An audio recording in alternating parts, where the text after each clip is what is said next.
કાગળ પર તો ઘણું ઊંચું છે, પુસ્તકોમાં ઘણું ઊંચું છે, ધર્મગ્રંથોમાં ખૂબ ઊંચું ગણાય છે, પરંતુ હકીકતમાં માણસ મરે છે ત્યારે કોઈના પેટનું પાણી હલતું નથી.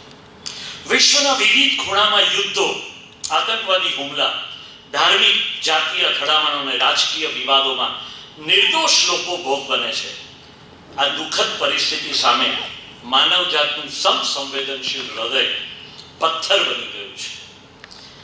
યુદ્ધ આજના યુગમાં માત્ર સૈનિકોની લડાઈ નથી રહી, એ નિર્દોષ નાગરિકોના ઘરો સુધી પહોંચી ગયું છે.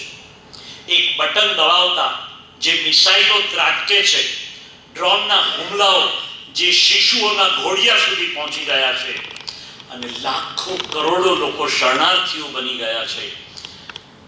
પોતાના દેશમાં અજાણ્યા બનીને રહેવું પડે એ પરિસ્થિતિ સામે આજે કોઈને ચિંતા છે ખરી? હકીકતમાં કોઈ મોટો દેશ કે શક્તિશાળી સંસ્થા આ નિર્દોષોની પીડા અનુભવે છે, અને અનુભવે છે તો એમનો અવાજ ક્યાંય પહોંચે છે ખરો? આ બહુ મોટો પ્રશ્નાર્થ છે. માનવજાતનો મોટો વિરોધાભાસ એ છે કે આજની દુનિયામાં ટેકનોલોજી, વૈજ્ઞાનિક શોધખોળો, આર્થિક પ્રગતિ ખૂબ ઝડપે વધી રહી છે, પરંતુ માનવમાં રહેલી કરુણા એટલી ઝડપથી ઘટી રહી છે. ટીવી સ્ક્રીન ઉપરની હેડલાઇન વાંચીને આપણે થોડીક ક્ષણો સોશિયલ મીડિયા ઉપર ટ્રેડિંગ હેડસેટ અને અખબારોમાં છપાયેલો એક આંકડો, બસ આથી વધારે આપણે માટે કશું જ નથી. મૃત્યુના પાછળની કરુણતા, એક માતાનો પુત્ર, એક બાળકનો પિતા, એક સ્ત્રીનો પતિ, એક પરિવારનો આધાર, આ બધું જ યુદ્ધમાં ખૂપી જાય છે. યુદ્ધના મૂળમાં જુઓ તો રાજકીય સ્વાર્થ સિવાય છે શું? શસ્ત્રોના વેપારની લાલસા અને સત્તાની લોલુપતા. આ હિતોની રમત એ શક્તિશાળી દેશો પોતાની આર્થિક મજબૂતાઈ વધારવા માટે યુદ્ધને પ્રોત્સાહન આપે છે. અમે ઇતિહાસના અધ્યાપકો એટલે અમે ભણાવતા હતા કે એક મોટું માછલું નાના માછલાને ગળી જાય તો એક મોટું રાજ્ય હોય એ પોતાની સંપત્તિ વધારવા માટે બાજુના નાના રાજ્યને હડપ કરી જાય, એની સંપત્તિ પડાવી લે અને એ પોતાનામાં એને સમાવી લે, એટલે પોતે વધારે સમૃદ્ધ. આ ચક્રવર્તી રાજાઓ થવાની વિભાવના આજ દિન સુધી હજુ ચાલુ રહી છે. આજની દુનિયાને જરૂર છે સાચી કરુણા, સહઅસ્તિત્વની ભાવના અને યુદ્ધ વિરોધી સંસ્કૃતિની. જ્યારે એક મનુષ્ય મરે છે ત્યારે એક આખી માનવ જાત મરે છે. આ સત્યને હૃદયપૂર્વક સ્વીકારવાની જરૂર છે. માત્ર શાંતિની વાતો કરવાથી નહીં ચાલે. રાજકીય, સામાજિક, ધાર્મિક સત્યનિષ્ઠાને આપણે વ્યવસ્થિત રીતે સંકલિત કરવી પડશે. દુનિયામાં માણસો મરે ને કોઈના પેટનું પાણી ના હાલે એ કેવી રીતે ચલાવી શકાય? માનવતા જીવંત રાખવી હોય તો આપણા દરેકના અંતરમાં માનવતા પ્રત્યેનો પ્રેમ, કરુણા, સહાનુભૂતિ અને દીવાદાંડી એ પ્રગટાવવી જ પડશે.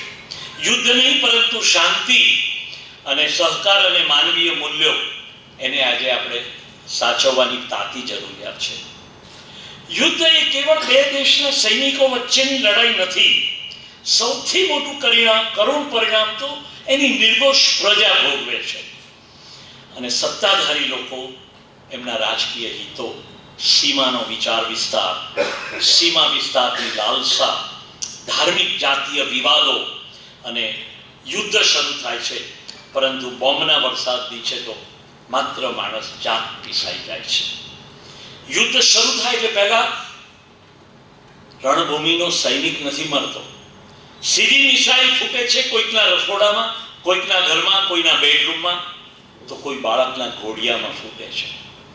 અને લોકો રોટલીનો ટુકડો મેળવવા માટે કલાકો સુધી તમે જુઓ, તમે આજે CNN ચેનલ જુઓ, BBC ચેનલ જુઓ, અલ જઝીરા ચેનલ જુઓ, તમને ખ્યાલ આવે કે યુક્રેન અને ગાઝા પટ્ટીમાં શું થઈ રહ્યું છે એ જ ઇઝરાયલને ખ્યાલ નથી આવતો કે હજુ બીજા વિશ્વ યુદ્ધમાં 1 લાખ યહૂદીઓને ગેસ ચેમ્બરોમાં પૂરીને કેવી રીતે હિટલરે મારી નાખ્યા હતા એ પોતાના દિવસો ભૂલી ગયા છે અને એ દિવસોનો બદલો આજે પેલેસ્ટાઇન સાથે લઈ રહ્યા છે. કઈ રીતે આ ચાલી શકે? અને તમે જુઓ, વિશ્વના મોટા ભાગના દેશો બધા જ તાબોટા પાડે છે, બધા માત્ર જોઈ રહ્યા છે. સાહેબ, આપણે યુનેસ્કોને કેમ એની રચના કરી? યુનોની રચના શું કામ કરી? એનું અસ્તિત્વ આજે ભૂસી નાખવું પડે એ સ્થિતિ ઊભી થઈ છે. કોઈ દેશો એ માત્ર પોતાના શસ્ત્રો વેચવા સિવાય બીજું કશું કામ નથી કરતા. યુક્રેનને શસ્ત્રો મોકલે છે, ઇઝરાયલને શસ્ત્રો મોકલે. શું કામ શસ્ત્રો મોકલો છો? અટકાવી દો ને આ શસ્ત્રો. ભારત શું કામ ઓઇલ ખરીદે રશિયા પાસેથી? ભાઈ, તું પહેલા યુદ્ધ બંધ કર, પછી આપણે નહીં વાપરીએ થોડા દિવસો ગાડીઓ. ક્યાં મરી જવાના છીએ આપણે?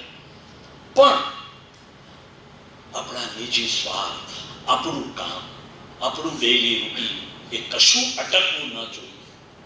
અને એને કારણે આજે માનવતા મરી પરવારી છે. આપણે એક દિવસ પેટ્રોલ વિના ચાલે છે. આપણે યેન કેન પ્રકારે યુદ્ધખોર દેશો પાસેથી શસ્ત્રો પણ ખરીદીએ છીએ અને પેટ્રોલિયમ પણ ખરીદીએ. આપણે એમનો કાન આંબળી શકીએ એ પરિસ્થિતિ નથી રહી. જવાહરલાલ નહેરુ અને ઇજિપ્તના યાસર અરાફત, આ બધા હું કદાચ યાસર અરાફતનું નામ નહીં પણ એમની પહેલાના નાસર, તો એ લોકોએ યુનોની રચના પાછળ શું કલ્પના કરી હતી? કોઈ પણ દેશ ન માને તો આ યુનો એનો કાન આંબળી શકે અને ઊભાઊભ કોઈ પણ પરિસ્થિતિ ને કંટ્રોલ કરી શકે. એટલા માટે યુનોની રચના કરવામાં આવી હતી. આજે યુનો WHO સિવાય કશું જ નથી રહ્યું. તમે વિચાર તો કરો, બધા દેશોનું ફંડિંગ કરનારી સંસ્થાનું કોઈ કયું માનતું જ નથી, એની કોઈ અસરકારકતા નથી. હજુ પરમ દિવસે 5 પત્રકારોને એકી સાથે હોસ્પિટલમાં ભૂસી નાખવામાં આવ્યા. આજે વિશ્વભરની માનવતાની સંસ્થાઓ ગાય વગાડીને બોલે છે, કોઈને સાંભળવું નથી. કેમ આપણે એ દેશના નેતાઓને પકડીને જેલમાં નથી પૂરી દેતા? કેમ એ લશ્કરના જવાનો આજે એમ કેમ નથી કહેતા કે મારી સામે ઉભેલો દુશ્મન, એને હું ઓળખતો પણ નથી, શું કામ મારે એને મારી નાખવાનો? મારે શેને માટે ગોળી ચલાવવાની એના ઉપર? એક જમીનના ટુકડા માટે. પણ કઈ જમીન? માતૃભૂમિ માટે શહીદ થાઓ. માતૃભૂમિ કઈ માતૃભૂમિ? સબ ભૂમિ ગોપાલ કી. શેને માટે માતૃભૂમિ? માતૃભૂમિના ખોટા ગાણા ગાઈને આપણા સૈનિકોનો જુસ્સો વધારવાનો અને સામસામી ગોળીઓ છોડીને શહીદી બોરી લેવાની. શેને માટે? કોઈ માતાને પૂછો તો ખરો કે તારો દીકરો લશ્કરમાં મોકલ્યો ત્યારે આ દિવસ જોવા માટે મોકલ્યો તો? એક માતાને પોતાનો દીકરો યુદ્ધ ભૂમિ ઉપર ગુમાવે, એક પિતા ગુમાવે બાળક, એક પતિ ગુમાવે, કોને માટે? શેને માટે આપણે આ કરી રહ્યા છીએ? સાહેબ, થોડા સમય પહેલા ભરત દવે અમારી પાસે એક સરસ નાટક સાહિત્ય પરિષદમાં કરાવ્યું હતું, મળદા દફનાઓ. એનો થીમ કેવો સરસ છે! યુદ્ધ ભૂમિમાં 4 મળદાઓને દાટવામાં આવે છે. થોડીક વારમાં એ 4 મળદા ઊભા થઈ જાય છે. લશ્કરમાં હાહાકાર મચી જાય છે કે મળદા બેઠા થઈ ગયા છે. એ પાછા મળદા કબરમાં દટાઈ જવા તૈયાર નથી. અમારે નથી સૂઈ જવું. કેમ? તો કે છે કે યુદ્ધની ભયાનકતા યુદ્ધમાં ખપી ગયેલા સૈનિક સિવાય કોણ સમજી શકે? એ 4 મળદા બેઠા થઈ જાય છે. એમની માતાને બોલાવે છે, એમની બહેનને બોલાવે છે, એની પ્રેમિકાને બોલાવે છે, એના મિત્રોને બોલાવે છે કે આને સમજાવો આ મળદાઓને કે તમે મરી ગયા છો, તમે સૂઈ જાઓ, યુ આર નો મોર. તો કે છે કે ના, અમારે નથી મરવું, કારણ કે અમારે દાખલો બેસાડવો છે કે આ યુદ્ધો અટકાવો કોઈ પણ રીતે. કેમ? તો પેલો સૈનિક કહે છે અમારી અંદર દેશભક્તિની હવા પૂરવામાં આવી. એમના વ્યક્તિગત સ્વાર્થો માટે અમારા હાથમાં બંદૂક પકડાવી દેવામાં આવી અને સામેના માણસને અમે ઓળખતા પણ નહોતા અને અમારે ગોળીઓ ચલાવવાની આવી. એવી જ ગોળી એણે ચલાવીને મને વાગી છે. મારે તો કેટલા પુસ્તકો વાંચવા હતા, મારે કેટલી કવિતાઓ વાંચવી હતી, મારે ક્યાં ક્યાં ફરવું હતું, મારે તો સૌંદર્ય અને નૈસર્ગિક ચિત્રો દોરવા હતા. પણ આ દેશભક્તિનો હવા એવી ફૂંકવામાં આવી અમારી અંદર કે અમે યુદ્ધ લશ્કરમાં જોડાઈ ગયા અને યુદ્ધો થઈ ગયા. કોઈ કહે છે મારી માને મળવાનું બાકી હતું, મારી માના ભરણ પોષણના પ્રશ્નો હવે ઊભા થશે. કોઈ કહે છે મારી પ્રેમિકાને તો મળવાનું જ બાકી રહી ગયું, થોડા દિવસ પછી અમારા લગ્ન થવાના હતા. સૈનિકો દટાવવાની ના પાડે છે. ઇરવિન સ્ટોનનું આ બહુ સરસ ટોમ સ્ટોપાર્ડનું નાટક હતું, બરી ધ ડેડ. તો સવાલ આ છે કે યુદ્ધ ભૂમિમાં ખપી જનારા એ સૈનિકોની વેદના, એમના સંવેદન, એમની ઈચ્છાઓ, એમની મહત્વાકાંક્ષાઓ કોઈએ જાણી છે, માણી છે, સમજી છે? અને લશ્કરમાં આપણે આપણા બાળકોને મોકલીએ છીએ ત્યારે આ દિવસ જોવા માટે મોકલીએ છીએ કે શબ પેટીમાં એનું રાષ્ટ્રધ્વજ ઓઢેલું શબ આવશે. આને માટે છે જ નહીં. ક્યાં ગઈ આપણી વસુધૈવ કુટુંબકમની ભાવનાઓ? કેમ આપણે ભારતનો ઝંડો, આપણે વિશ્વગુરુ થવા નીકળ્યા છીએ, તો વસુધૈવ કુટુંબકમની ભાવના આપણે કેમ નથી વિસ્તારી શકતા જગત આખામાં? કેમ આપણો સંદેશો ક્યાંય પકડાતો નથી? શતમ જીવમ શરદઃ. કેમ આ વિભાવનાઓ આપણી પાસે આપણે ફરીવાર એનો સંદેશો જગત આખામાં નથી રેલાવી શકતા? કારણ માણસ સ્વાર્થી છે. નીજી સ્વાર્થથી ઉપર ઉઠી નથી શકતા. આપણે રશિયા પાસે આટલો મોટો પ્રદેશ છે, આટલી બધી ભૂમિ છે, તેમ છતાં ઓછી પડે છે. હજુ એને યુક્રેનનો દરિયાકાંઠો ને યુક્રેનના તેલના કુવાઓ જોઈએ છે. જે છે એટલું સાચવી નથી શકતા. તમે તો બ્રેડ પ્રમાણમાં ઘણી સારા માની ખાવ છો ભારતના લોકો. ત્યાંના લોકોને પૂછો તમે કેવી બ્રેડ ખાવ છો, એ નથી આપી શકતા. માત્ર સુખ વૈભવ પર્યાપ્ત નથી. ત્યાંના માણસોને પૂછો કે તમારો ઉદ્વેગ કેટલો છે, મનની શાંતિ છે કે નહીં? આ બધી પરિસ્થિતિ ખૂબ અસહ્ય છે. અને એટલે હું કહું છું, હું છેલ્લા કેટલાય દિવસોથી રોજ સવારે છાપું ખોલીને જોઉં છું ને મારો અંતરાત્મા કકળી ઉઠે છે કે આ યુદ્ધોને કેમ કોઈ અટકાવી શકતું નથી? માણસ મરે છે પણ કોઈના પેટનું પાણી હાલતું નથી. એ ટ્રમ્પ મોટી મોટી વાતો કરે, તમે વિચાર તો કરો કે યુદ્ધ અટકાવવાના નામે કોઈને નોબેલ પારિતોષિક જોઈએ છે અને તેમ છતાંય પાછું નોબેલ પારિતોષિક લેવું છે અને બીજી બાજુ શસ્ત્રો પૂરા પાડવા છે, પોતાના દેશના શસ્ત્રોની ફેક્ટરીઓ ચાલુ રાખી. કોઈ એક દેશે કહ્યું કે અમારા દેશની આટલી શસ્ત્રોની ફેક્ટરી અમે બંધ કરીએ છીએ કારણ કે આમાં માણસ મરે છે? એક પણ દેશ તૈયાર નથી થતો. જાત જાતની મિસાઇલ શોધે છે. કુમારપાળભાઈ, 2000 કિલોમીટર દૂર બ્લાસ્ટ થઈ શકે એવી મિસાઇલ બનાવવામાં આવે છે. 2000 કિલોમીટર દૂર ઉભેલા માણસના હૃદયમાં પોતાનો પ્રેમ પહોંચી શકે એવી કોઈ મિસાઇલ જ નથી બનતી. આશ્ચર્યજનક છે. અને માટે આપણને એમ થાય કે ઈશ્વર ક્યાંય નથી. પ્રમોદભાઈ, તમને ઈશ્વર મળે તો કહેજો, ક્યાંક કંઈક તો કર બાપા, ક્યાંક તો કંઈક અટકાવતું. આ શું ચાલી રહ્યું છે? તમે ગાઝા પટ્ટીના દ્રશ્યો જુઓ તો તમારો અંતરાત્મા કકળી ઉઠશે. પેલું ખીચડી બનાવીને વેચવામાં આવે છે ને, ત્યાં જે લાઈનને પડાપડી હોય છે, સારા સારા ઘરના લોકો ના બાળકો વાસણ લઈને આમ જે રીતે પડાપડી કરતા હોય, ચપટી વાસણમાંથી અનાજ ખાલી થઈ ગયા પછી બાળક આંગળીથી આમ કરીને ચાટે છે. આપણને આપણા ઘરનું ખાવાનું ન ભાવે એ દિવસે કે આ કઈ પરિસ્થિતિમાં માણસો જીવતા હશે. હોસ્પિટલોના દ્રશ્યો તમે જુઓ તો નીચે ફ્લોર પર ડોક્ટર ઊભો કે બેઠા કાચા સાધનોથી એક સોય મારે છે ને કંઈક પાટાપિંડી કરે છે. કઈ રીતે આ ટકી શકાય? કેવી રીતે આ રહી શકે? વાંક ગમે તેનો હોય, એ હમાસના લશ્કરે ભૂલ કરી, પણ એ ગાઝા પટ્ટીના અંતરિયાળ ગામોમાં રહેનારા સામાન્ય લોકોનો શું વાંક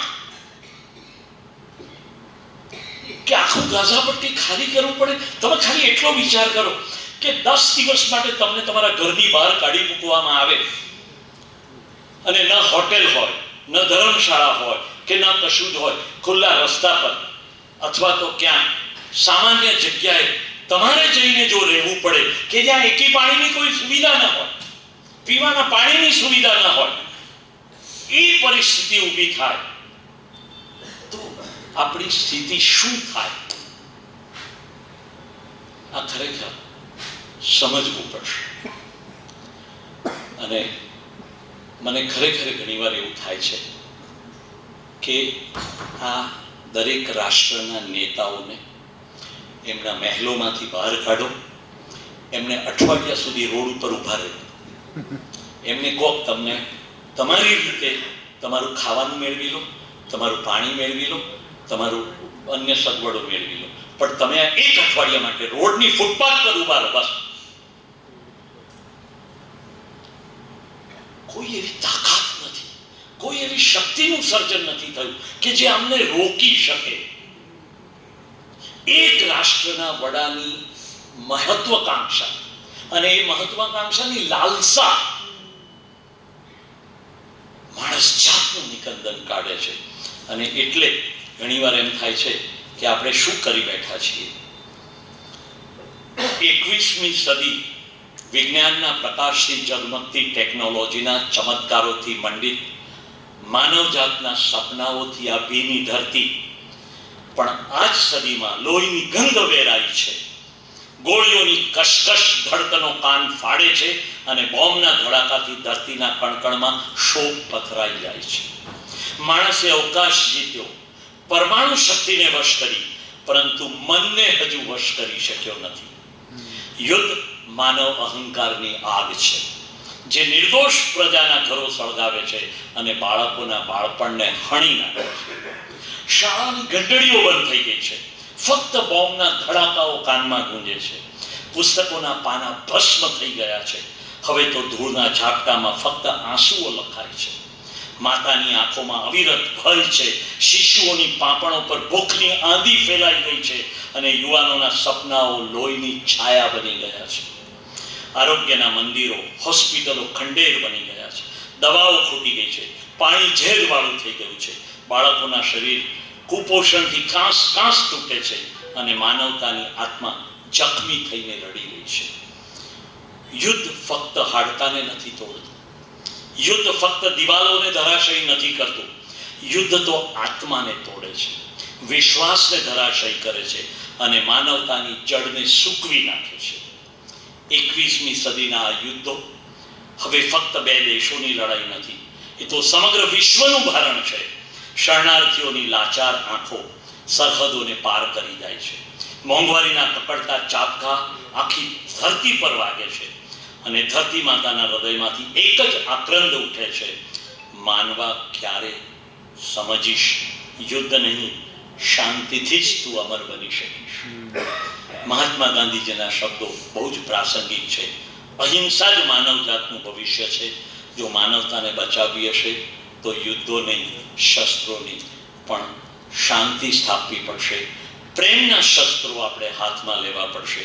સહ અસ્તિત્વનો સુરીલો સૂર છેડવો પડશે. વિજ્ઞાનના ચમકતા તારા ધરતી પર માનવજાતના શમણા બની જશે. ટેકનોલોજીના આભૂષણો ખંડેરની રાખમાં સમાઈ જશે અને ઇતિહાસ ફરી લખશે. માનવજાતે પ્રગતિ કરી પણ માનવતાને ભસ્મીભૂત કરી નાખી છે. આપણી પાસે એવો રેકોર્ડ છે કે પહેલું વિશ્વયુદ્ધ એ 1914થી 1918 વચ્ચે ખેલાયું. 3.7 કરોડ લોકો મરી ગયા, 3.5 કરોડ લોકો મૃત્યુ પામ્યા. બીજું વિશ્વયુદ્ધ 1939થી 1945 વચ્ચે ખેલાયું અને 7 કરોડથી 8.5 કરોડની વચ્ચેનો આંકડો આવે છે. તાજેતરમાં જ યુક્રેનના યુદ્ધની વાત કરીએ આપણે તો એમ કે છે કે એન્સાઇક્લોપીડિયા ઓફ બ્રિટાનિકા એમ કે છે કે ટોટલ 4 લાખ લોકો મરી ગયા. આપણને કલ્પના જ નથી, 4 લાખ લોકો. અને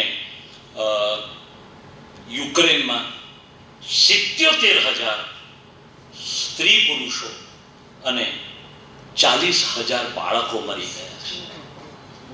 બાળકો જેમણે હજુ માતાનું ધાવણ માંડ છોડ્યું છે, એવા બાળકોનો શું વાંક હતો કે એ બાળકો આજે ધરતી પર નથી રહ્યા.